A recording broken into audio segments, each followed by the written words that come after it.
ഒരു ദിവസം കർത്താവ് താൻ ജനിച്ചു വളർന്ന സ്ഥലമായ നസ്രത്തിൽ ഒരു സിനഗോഗിലേക്ക് കയറി ചെല്ലുമ്പോൾ അവിടത്തേക്ക് നൽകപ്പെടുകയാണ് യേശയ്യായുടെ പുസ്തകം. തുറക്കുമ്പോൾ ഇപ്രകാരം എഴുതിയിരിക്കുന്നതായി അവിടുന്ന് കാണുന്നു: കർത്താവിൻ്റെ ആത്മാവിൻ്റെ മേലുണ്ട്, ബന്ധിതർക്ക് മോചനവും, അന്ധർക്ക് കാഴ്ചയും, അടിച്ചമർത്തപ്പെട്ടവർക്ക് സ്വാതന്ത്ര്യവും, കർത്താവിന് സ്വീകാര്യമായ വത്സരവും പ്രഖ്യാപിക്കാൻ അവിടുന്ന് എന്നെ അഭിഷേകം ചെയ്തിരിക്കുന്നു. കർത്താവിൻ്റെ അഭിഷേകം നമുക്കുണ്ടാകുമ്പോൾ, സുവിശേഷം നമ്മൾ വായിക്കുമ്പോൾ, നമുക്ക് നമ്മളെപ്പറ്റി ഉണ്ടാവേണ്ടുന്ന അവബോധം വളരെ ചുരുക്കമായി പ്രതിപാദിച്ചിരിക്കുന്ന ഈ സുവിശേഷ ഭാഗം സത്യത്തിൽ നമ്മുടെ കണ്ണുകളെ തുറക്കേണ്ടുന്നതാണ്. ഇന്നത്തെ ലോകം ഒരു വലിയ അഡ്ജസ്റ്റ്മെൻറ്റിൽ മുന്നോട്ട് പോയിക്കൊണ്ടിരിക്കുക.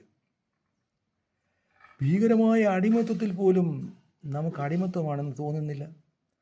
അജ്ഞതയിൽ പോലും നമുക്ക് തോന്നുന്നില്ല ഇത് അജ്ഞതയാണെന്ന്. അന്ധകാരമായിരുന്നെങ്കിൽ പോലും നമുക്ക് തോന്നുന്നില്ല ഇത് അന്ധകാരമാണെന്ന്. കാരണം നമ്മുടെ മൂക്ക് അഡ്ജസ്റ്റ് ചെയ്യും, നമ്മുടെ കണ്ണ് ഏത് പ്രകാശവുമായും അഡ്ജസ്റ്റ് ചെയ്യും, ഏത് ടേസ്റ്റുമായിട്ടും നമ്മുടെ നാക്ക് അഡ്ജസ്റ്റ് ചെയ്യും, ഏത് വിവരക്കേടുകളുമായിട്ടും നമ്മുടെ ബോധം, നമ്മുടെ മനസ്സ് അഡ്ജസ്റ്റ് ചെയ്യും. ഞാനിന്നും ഓർക്കുന്നു, ഊളംപാറയിൽ ഒരാഴ്ച കൗൺസിലിംഗ് കൊടുക്കാനായിട്ട് ഞാൻ പോയപ്പോൾ ആദ്യമേത്തെ 1-2 മണിക്കൂറുകൾ മാത്രമേ അവർ പറഞ്ഞത് അബ്നോർമാലിറ്റി ആണെന്ന് എനിക്ക് തോന്നിയുള്ളൂ. കുറച്ചു നേരം കഴിഞ്ഞപ്പോൾ പെർഫെക്റ്റ്ലി നോർമലായിട്ടാണ് എനിക്ക് തോന്നിയത്.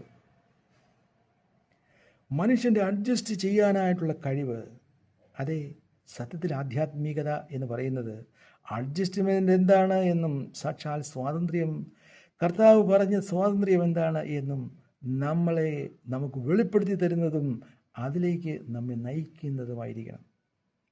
അഡ്ജസ്റ്റ്മെൻറ്റിൻ്റെ ഏറ്റവും ഭീകരമായ രൂപം നമ്മൾ കാണുന്നത് മൃഗങ്ങളെ സർക്കസ് കമ്പനികളിലേക്ക് കൊണ്ടുപോകാനായിട്ട് അവർ പരിശീലനം കൊടുക്കുന്നിടത്താണ്. ഞാൻ കണ്ടിട്ടുണ്ട് വലിയ ആനകളെ കൊണ്ട് കൊച്ചു സൈക്കിൾ ചവിട്ടിപ്പിക്കാനായിട്ട് പ്രാക്ടീസ് കൊടുക്കുന്നത്.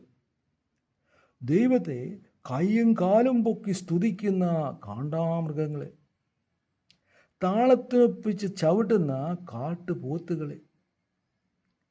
സത്യത്തിൽ ഈ മൃഗങ്ങൾ കുറേ നാൾ ഈ കോനാകൃതി തന്നെ കാണിച്ച് സാക്ഷാൽ ശക്തിവിശേഷമെല്ലാം നഷ്ടപ്പെടുത്തപ്പെടുന്നു.